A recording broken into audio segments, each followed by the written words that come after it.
बच्चों, यह कहानी है अधिक बोलने वाला कछुए की। हमें इस कहानी से यह सीख मिलेगी कि अधिक नहीं बोलना चाहिए। एक तालाब में एक कछुआ रहता था। कछुए को बात करने का रोग था। वह जब तक किसी से बात नहीं कर लेता था, उसके मन को शांति नहीं मिलती थी। वह जब बात करने लगता तो करता ही जाता था। यह सोचता नहीं था कि उसकी बात सुनने वाले को अच्छी लग रही है या नहीं। तालाब के किनारे दो बगुले भी रहा करते थे। कछुए ने बगुलों से मित्रता कर ली थी।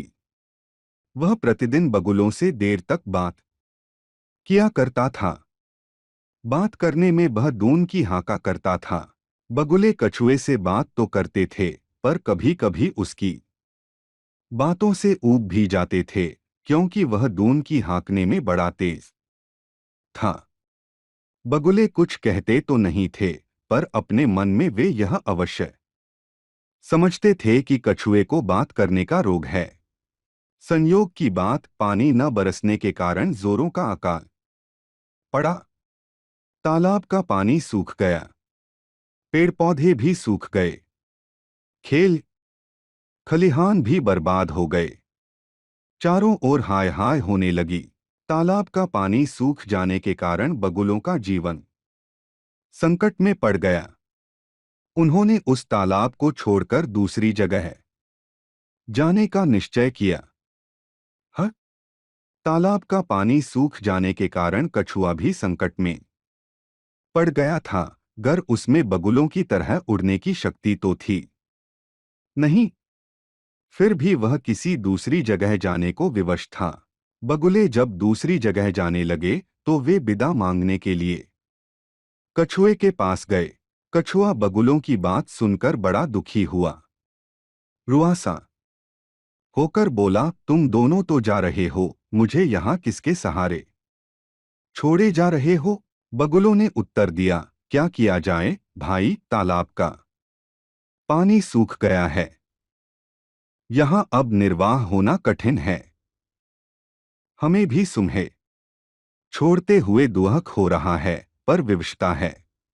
कछुआ बोला, हाँ बात तो ठीक कह रहे हो, पर क्या तुम दोनों मुझे भी अपने साथ नहीं ले चल सकते? बगुलों ने उत्तर दिया, तुम हमारे साथ कैसे चल सकते हो? हमारी तरह तुम उड़ तो सकते नहीं। कछुए ने सोचते हुए कहा, हाँ तुम्हारी तरह उड़ तो नहीं सकता, पर एक उपाय है। यदि तुम दोनों चाहो तो एक उपाय के द्वारा मुझे अपने साथ ले चल सकते हो। बगुलों ने पूछा, सुने तो वह कौन सा उपाय है? कछुए ने कहा, कहीं से ढूंढकर एक लंबी पतली सी लकड़ी ले आओ। तुम दोनों अपने अपने मुख से एक शक किनारे को पकड़ लो। मैं लकड़ी को बीच में मुख से पकड़कर लटक जाऊंगा। इस तरह तुम दोनों मुझे अपने साथ ले चल सकते हो। बगुलों ने कहा, उपाय तो अच्छा है, पर कठिनाई तो यह है कि तुम्हें बोलने का रोग है। यदि उड़ते समय तुम्हें बात करने की धुनस्वार हो गई तो हमारा कुछ नहीं बिगड़ेगा, पर तुम्हें व्यर्थ में अपनी जान गंवानी पड़ेगी। कछुआ बोल उठा, वाह तुम दोनों क्या कह रहे हो? मैं ऐसी मूर्खता क्यों करूंगा? क्या मुझे अपने प्राणों का मोह नहीं? फिर तो बगुलों ने कछुए की बात मान ली। बगुले ढूंढकर एक लंबी सी पतली लकड़ी ले आए। दोनों बगुलों ने एक एक किनारे को मुख से पकड़ लिया।